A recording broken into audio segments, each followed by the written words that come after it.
If, آج تو college سے صحیح لیٹ ہو گئی. اچھی خاصی بے عزتی ہوگی آج مس فضا سے. وہ تیزی سے کوریڈور کی سیڑھیاں چڑھتی جا رہی تھی کہ اچانک اس کا پاؤں پھسلا اور بے اختیار ہی سامنے سے آنے والے شخص کو پکڑنا چاہا، پر وہ ذرا سا پیچھے ہٹ گیا کہ مہنور لڑکھڑا کے منہ کے بل زمین پہ جا گرے. 1 انچ کے فاصلے پہ اس کو کسی نے کمر پہ ہاتھ ڈالے تھام لیا تھا، ورنہ وہ بہت بری طرح سیڑھیوں کے ساتھ ٹکراتی اور اس کو چوٹ لگتی. اپنی کمر کے گرد کسی کا مضبوط حصار محسوس کرتے مہنور کا دل بری طرح دھڑکا تھا. جھٹکے سے اسے سیدھا کیا تو وہ اس شخص کے سینے سے جا ٹکرائے، جبکہ اس کے سینے پہ دونوں ہاتھوں کا دباؤ ڈالتے ہوئے خود کو اس سے ٹچ ہونے سے بچایا. اس سے پہلے کہ مہنور اسے کچھ کہتی، اس شخص نے جھٹکے سے مہنور کو خود سے پرے دھکیلا. اللہ نے آنکھیں دی ہے نا تو دیکھ کے چلو. اس شخص نے اپنی بلیک گلاسز کے پیچھے چھپی آنکھوں میں ناگواری بھرتے ہوئے تلخ لہجے میں کہا. مہنور نے غصے سے لب بھینچے. کوئی بھی غلطی سے ٹکرا سکتا ہے اور جان بوجھ کے کوئی نہیں ٹکراتا. اتنا ایٹیٹیوڈ کیوں دکھا رہے ہیں؟ مہنور اپنی شرمندگی ایک طرف رکھتے ہوئے اس شخص کو سر سے پیر تک دیکھتے ہوئے دو بدو جواب دیتے بولی. وہ بلیک ٹیکسیڈو میں تھا اور اس کالج کا تو بالکل نہیں لگ رہا تھا. شاید کسی سے ملنے آیا تھا یا کسی کا رشتہ دار ہوگا. مہنور دل ہی دل میں سوچ رہی تھی. اسی لیے یہی کہا ہے کہ اپنی آنکھیں کھول کر چلو. وہ پھر سے اسی لہجے میں بولا. 5 فٹی اس لڑکی کو دیکھ کر مہران خان زادہ کے چہرے کے زاویے بگڑ گئے تھے. اپنی نصیحت اپنے پاس رکھو مسٹر، اور راستے سے ہٹو. وہ اسے ٹیڑھا منہ کر کے بولتی ایک طرف سے ہو کے نکلنے لگی کہ اس شخص نے اس کی بدتمیزی پہ دانت کچکچائے. انتہا درجے کی بدتمیز لڑکی ہو تم. وہ اپنے پیچھے اس شخص کا نادر جملہ سن چکی تھی. Same to you. وہ بھی جاتے جاتے منہ بنا کے اونچی آواز میں جواب دینا نہ بھولی. ایڈیٹ لڑکی. وہ زیر لب بڑبڑاتا باہر کی جانے بڑھ گیا جہاں اس کے گارڈ الرٹ تھے. مستعدی سے وہ گاڑی میں بیٹھا تو ڈرائیور نے گاڑی روڈ پہ ڈال دی. مہنور، کہاں تھی تم؟ کب سے تمہارا انتظار کر رہی تھی میں. تم نے آج کلاس بھی نہیں لی.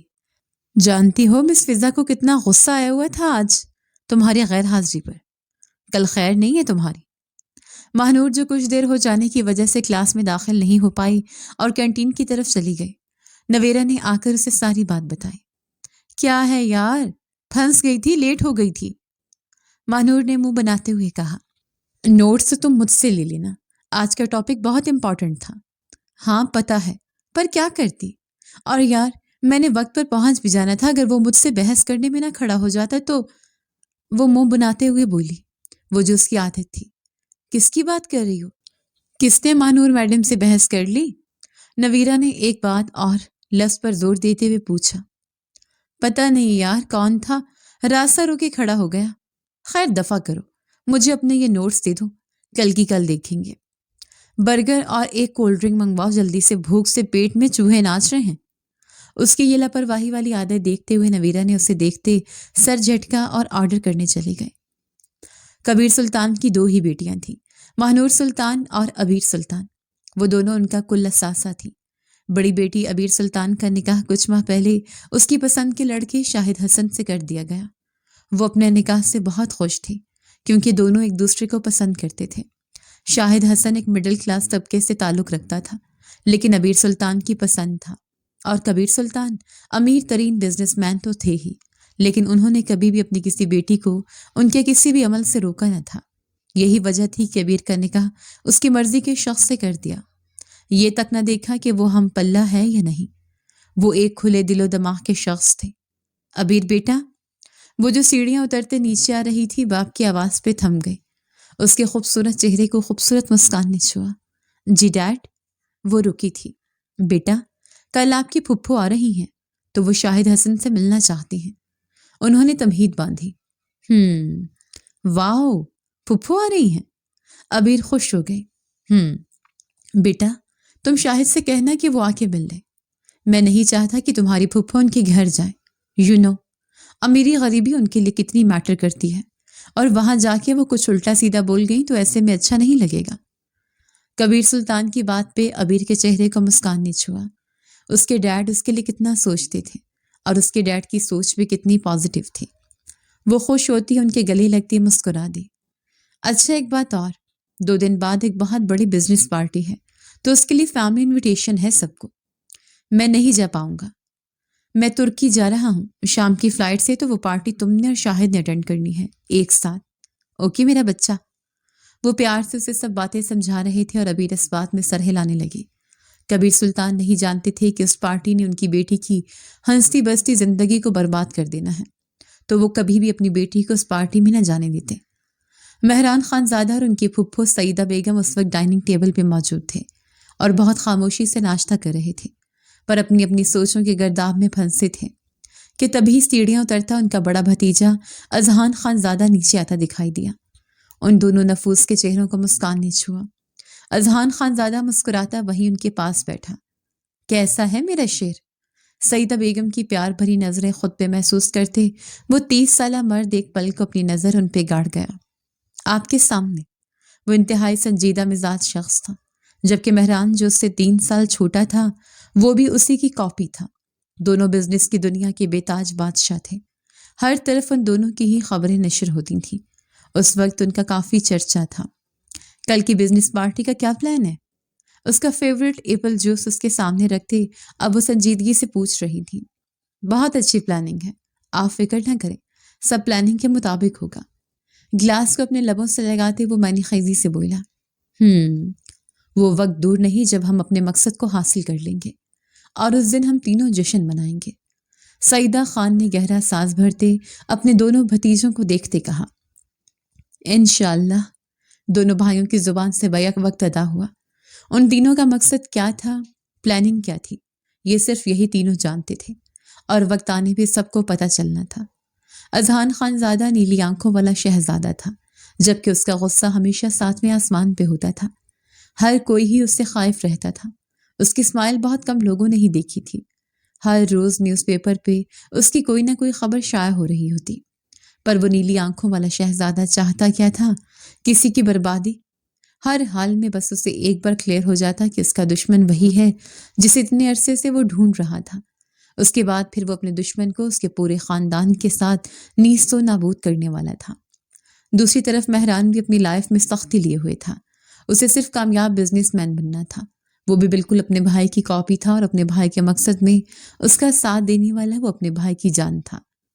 ان دونوں کے اندر ایک ہی فرق تھا کہ مہران کے اندر پھر بھی کچھ پازیٹیوٹی اب بھی موجود تھی، جبکہ اذہان خان زادہ اپنے مقصد کو حاصل کے لیے کسی بھی حد تک جانے والا شخص تھا۔ پلیز شاہد، تم پھپھو کی باتوں کا برا مت بناؤ، وہ ایسی ہی ہیں، جب بھی کسی سے ملتی ہیں اسی کا فیملی بیک گراؤنڈ کھول کے بیٹھ جاتی ہیں، جبکہ دل کی وہ بات اچھی ہے۔ اس وقت ابیر شاہد کو اس کے گھر چھوڑنے آئی تھی اور دونوں گاڑی میں بیٹھے تھے۔ شاہد کا موڈ اچھا خاصا خراب تھا۔ آج اس کے پھپھو نے شاہد کی اچھی خاصی بے عزتی کر کے رکھ دی تھی۔ اس کی فیملی کا پوچھا، بینک بیلنس کا پوچھا، حسب نسب کا پوچھا، اور شاہد نے کچھ نہ چھپایا۔ اس کا مڈل کلاس ہونا آج اس کے لیے گالی بن گیا تھا۔ اس نے کیسے خود پہ قابو کیے رکھا یہ وہی جانتا تھا۔ ان کے دل کا اچار ڈالوں جب زبان ہی ان کی اچھی نہیں؟ دیکھا نہیں تھا کیسے طنز کر رہی تھی کہ تمہاری دولت کی وجہ سے تم سے نکاح کیا۔ شاہد بھڑک گیا۔ یار، وہ کچھ دنوں کے لیے آئے ہیں، چھوڑو انہیں۔ مجھے پتا ہے تم کتنے پازیٹیو ہو، تمہیں بس میری فکر ہونی چاہیے کہ میں کیا سوچتی ہوں۔ باقی سب کو چھوڑ دو، اور ڈیڈ بھی تو تمہارے حق میں ہے، پھر کس بات کی ٹینشن؟ بات ٹینشن کی نہیں، خودداری کی ہے ابیر۔ انہوں نے میری خودداری کو ٹھیس پہنچائی ہے، جو میری برداشت سے باہر ہوا ہے۔ شاہد کا بس نہیں چل رہا تھا کہ وہ اس کی پھپھو کا منہ توڑ دیتا۔ اس کے مڈل کلاس ہونے کی تعنے وہ اکثر سنتا آیا تھا، یہاں تک کہ اپنے خاندان میں بھی وہ سن چکا تھا، اپنی ماں سے بھی، کہ ابیر کبھی بھی ان کے گھر میں نہیں چل سکے گی۔ وہ امیر باپ کی بیٹی ہے، اس کے طور طریقے بھی الگ ہیں، وہ اس چھوٹے سے گھر میں ایڈجسٹ نہیں کر پائے گی، اس لیے ابیر کو زندگی سے نکال کے اپنی خالہ کی بیٹی شبانہ سے شادی کر لے، جو اسے بے انتہا پیار بھی کرتی تھی اور اس کی بچپن کی منگیتر بھی تھی۔ پر شاہد کے دماغ میں کیا چل رہا تھا یہ صرف شاہد ہی جانتا تھا۔ وہ 2 ماہ پہلے ہی ابیر سے نکاح کر چکا تھا۔ نکاح بہت دھوم دھام سے ہوا تھا، سب کچھ ابیر سلطان نے ارینج کیا تھا۔ شاہد کے گھر والے تو بس مہمان کے طور پر اس نکاح میں شریک ہوئے تھے۔ اس نکاح میں صرف شاہد کو ہی پروٹوکول ملا تھا، اس کی فیملی کے کسی ممبر کو نہیں۔ تب سے اس کی والدہ عزیزہ بیگم کے دل میں ابیر اور اس کے باپ کے لیے نرم گوشہ ختم ہو گیا۔ پر شاہد کیا کرتا؟ وہ تو نکاح کر چکا تھا، اور اتنے امیر سسر کے گن بھی گانے تھے اس نے۔